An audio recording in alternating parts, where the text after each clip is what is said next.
And we are very honored to be joined here by Tings Chak, who is a researcher at the Tricontinental Institute and also a member of the Dongsheng News Collective.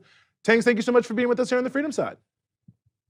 Thanks for having me. I was trying to figure out which hand I'm supposed to salute with, but I'm glad to be here on the show. Oh God, what did I start? What did I start? Well, it's not the same in every country either, so I don't know. There's a lot of military I have protocol. a lot of kinks to get through with this, but yeah. I just stuck with my left side. I felt like that was safer. It does. That feels right. That is For this safe. show, left, Yeah. going left will never hurt you. Well, 100%. Tings, as I'm sure you've probably seen, the Western media has been filled with all sorts of distortions about what has been happening with China, certainly the leadership of Mr. Xi, and the sort of general, I guess, discussion in the United States is that they're making these very bad, very evil moves against business to the left. They're too communistic. But I think it's important to put this into context because, of course, what China itself is putting out is that they're moving towards a phase of seeking common prosperity in the country. So I was hoping you could just talk a little bit about the measures that have been taken against various companies and in various industries in China and how that relates to this the context of common prosperity, which is where they're attempting to drive the country. No, I mean, thanks for starting us off that way. I mean, it's true. You wake up and you see the news and you see another crackdown, you see another ban, you see another kind of heavy measure. But then I think one of the things that I think we'll talk more about today is sort of asking ourselves, in whose interests are these sort of crackdowns and regulations coming in place? And I mean, if we're talking about common prosperity as the kind of guiding framework of both the CPC and also under the presidency of Xi Jinping, it gives us an understanding of what's happening in this country right now. So common prosperity was an announcement that was made around August of this year after a series of measures that we had already been seeing in education, especially in the private sector, in housing, in the tech sector. And now, under the common prosperity, the government is now in a process of developing new policies that try to reconcile a few things.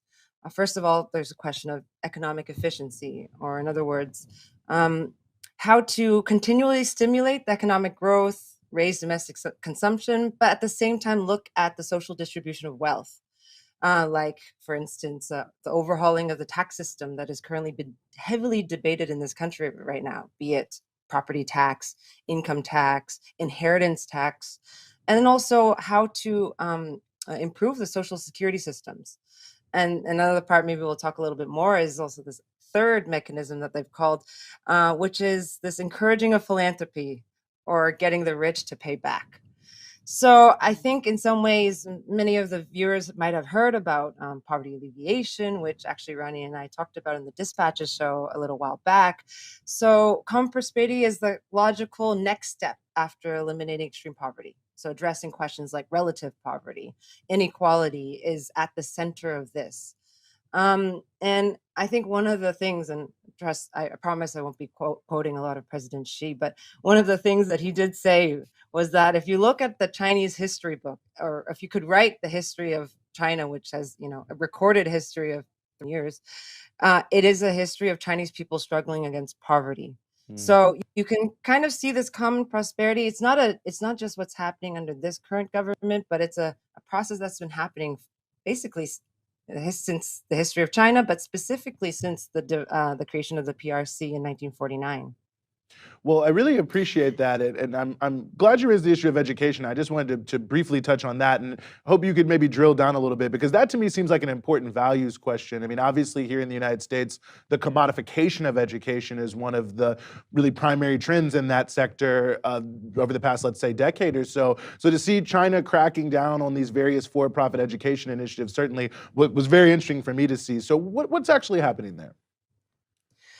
I mean, about the education, I mean, there's huge changes that are underway, and I think maybe just to give your listeners a little context about what the education system looks like here, is that China has a long culture of, high value in education. It is a culture of meritocracy, and the education system is very test driven, let's say, and one prime example of that is what's called the Gaokao. It's the university entrance exam, and has roots dating back to a long time from the imperial era exams, to get into civil service. But from basically thousands of years till now, these types of tests, these standardized testing, have been basically the hopes and dreams of families to advance in life, to get out of poverty, and so on, and access. And now it's the top level tier 1 schools, as they're called.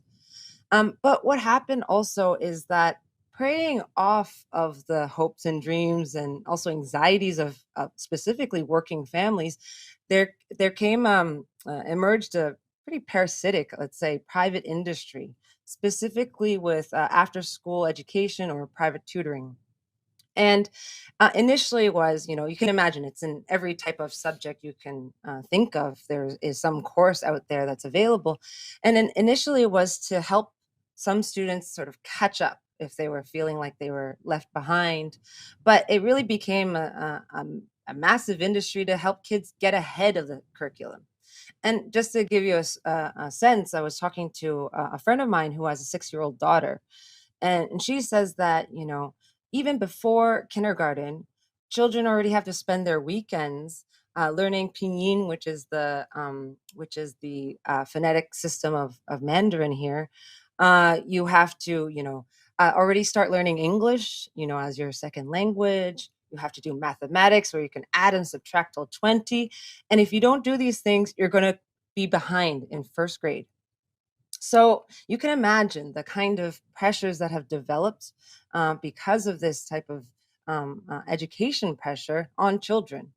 And so this private capital really kind of took a hold of this and grew into an industry that's massive, $125 billion. And the last numbers I have are from 2019, where there were 320 million children in China enrolled in some kind of private tutoring. So that's, I think, more or less the population of the United States. So you can just imagine a kind of industry of that. And it reached a level, and I think it's interesting that before the responses from the government, the Ministry of Education was already coming out and saying that this industry has gone too far, and it has been, and I quote, hijacked by capital. And these are pretty strong words, because they were starting to be very concerned. Okay, what are the financial pressures on families, especially working families? What are the kind of mental and physical health of children? How is this impacting that? And also this question of inequality that we started with, because this private industry created essentially a shadow education industry where those who can afford it could get ahead.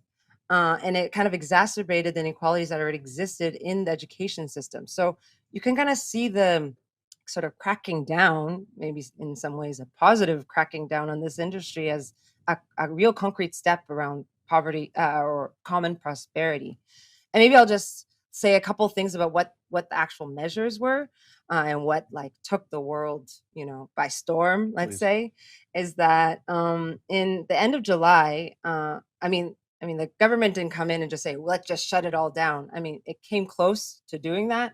And what it did was saying that, okay, for anyone teaching school curriculum content, it has to be not for profit, first of all. You cannot profit off of what actually she called the sector of the conscience. And I think that's actually quite pretty as a word. It is the sector of the conscience. It's building the conscience of the young generation. Okay. And then what there's 3 elements. The second element is that there's no foreign funding in this sector of protecting education, and especially the public education sector. And then also that you can't be listed on stock exchanges. Because you have to remember, this industry grew because there are dozens of these huge companies that are listed not only in China, but also in the US, that have been basically profiteering off of these anxieties and insecurities of Chinese families and the future for their kids.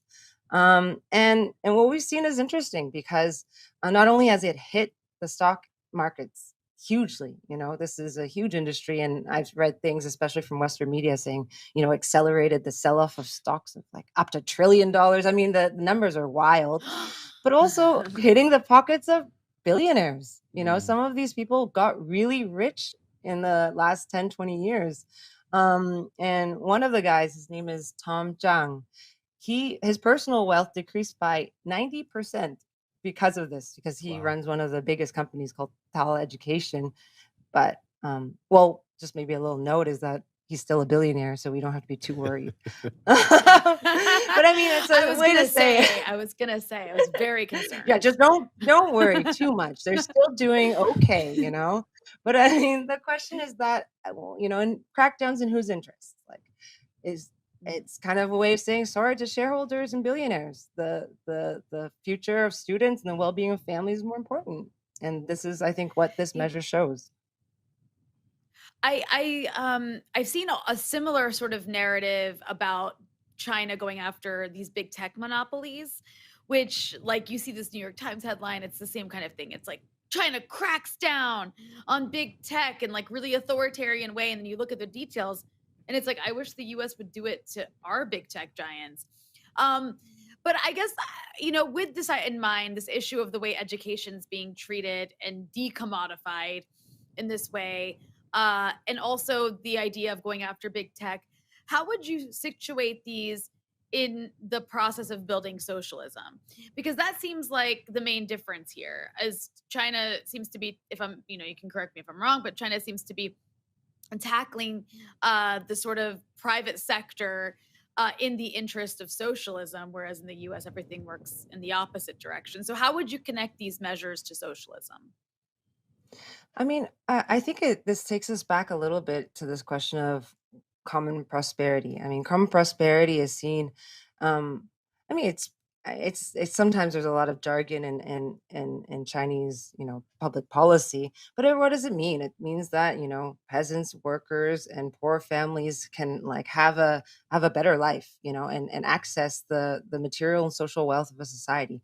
So this actually, you can trace it back, and when we're talking about this, what we like to say, especially in Tricontinental, when we did this study that Rennie and I talked a lot about on poverty alleviation, is this construction of socialism, right? Socialism isn't a place you arrive at, but very much a process in construction.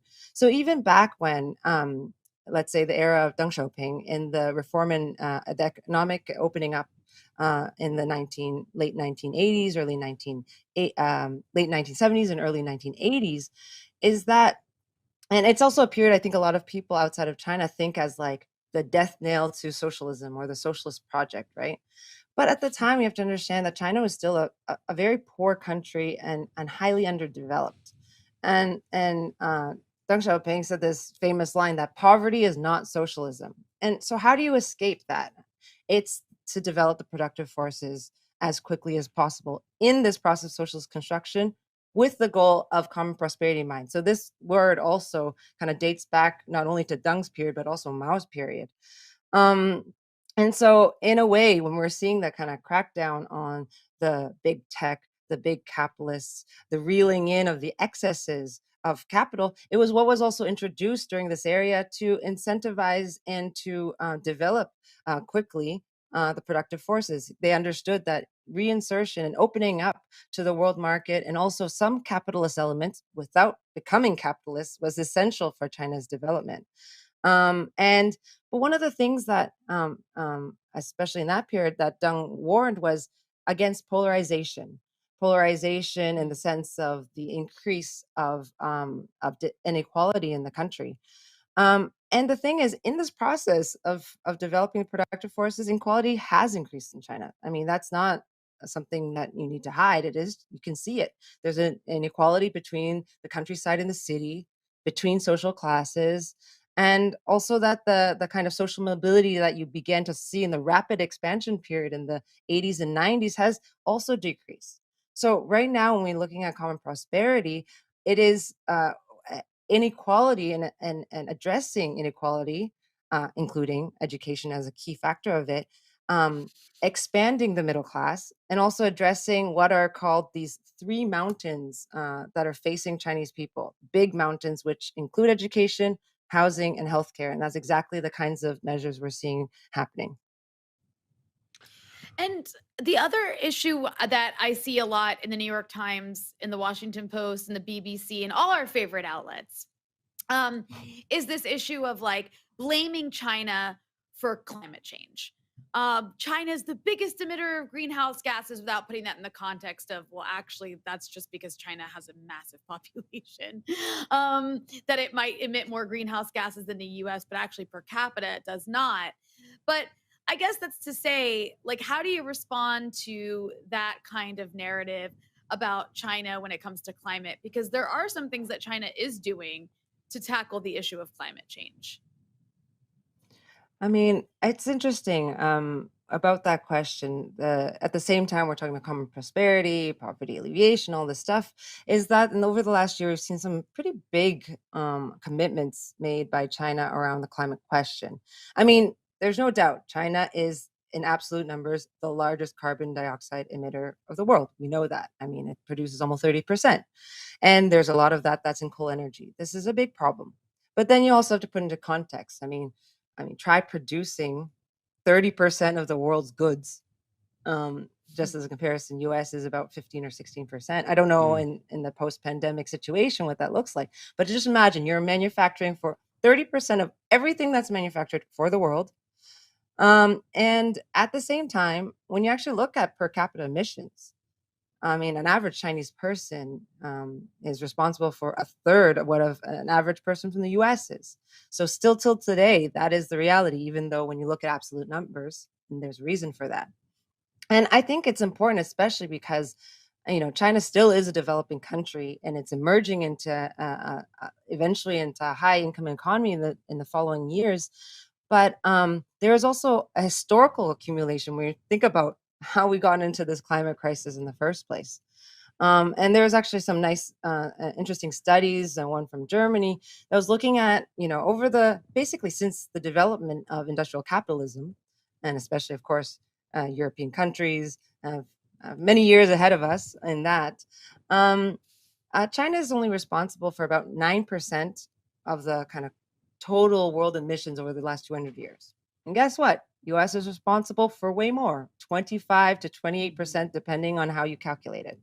So there is also historical debt to the climate that the advanced capitalist societies have.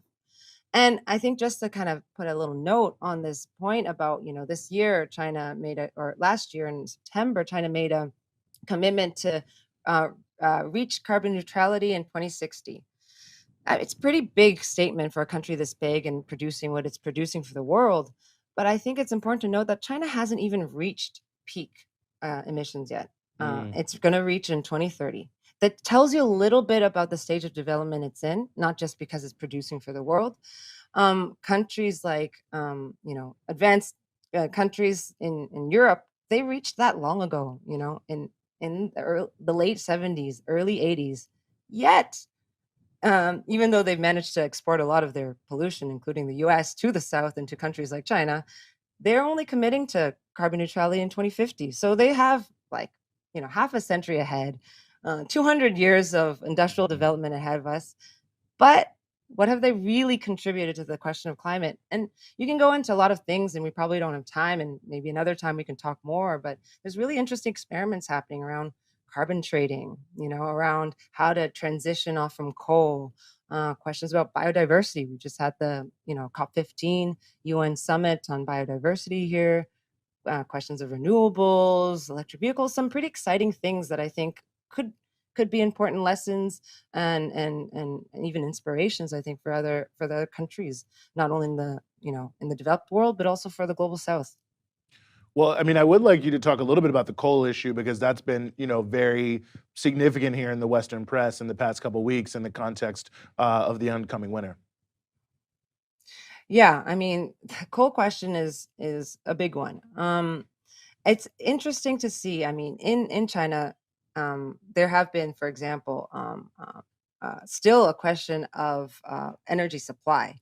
Because as much as China is the biggest investor in renewables, the development of the technology of renewables still is something that needs to be seen. In terms of solar, wind, and other capacities to produce sufficient energy and the storing of the energy that can supply a consistent energy supply. So that's something that's happening now, specifically because there's also increase in manufacturing here because of the pandemic. China recovered soon after, while many countries are still really struggling with that. So the increase of the industrial requirements for energy has really increased. Plus, we're entering winter right now. But I think it's interesting to note that just even in the middle of all this, just about a month ago, I think, at the UN General Assembly, President Xi made that pledge that's saying China will stop building and the funding of coal plants in the rest of the world, and also begin to help with especially developing countries with low carbon energy projects. Specifically, this question of transfer of technology and also helping invest in those projects. And so that's a big question because I think China has got a lot of flack for its funding of coal projects internationally. And one of the things is always like, oh, China's the biggest funder of coal energy outside, obviously because state funding is the big part of the funding that exists. But people never really look at the private funding that actually happens in coal, which by far who leads is the US, EU, Japan, in terms of absolute numbers of what is being funded in terms of coal projects. So hopefully we'll see these countries also stepping up to say they'll stop funding coal projects around the world. Yeah, I think that's an extraordinarily good point. Warrior Met Mine in Alabama, where workers are still on strike, I believe 6 months in. I saw an earnings call a couple weeks back that it became the hottest investment on Wall Street was to invest in coal production in Warrior Met Mines. So it tells you something right there. Well, Tings, I really appreciate you joining us, especially at this time of day, night, morning. I don't know which one to call it, but I really appreciate you giving us some of your time and helping to demystify a lot of what we're hearing here in the West. Thanks for having me. It was a pleasure to spend my 3 a.m. with you guys. Well, the pleasure was all ours, and we'd love to have you back. And of course, a reminder that you can see a very long interview with Tings and Rania going very, very in depth with the issue of poverty alleviation in China, which I cannot recommend any more highly. So thanks again.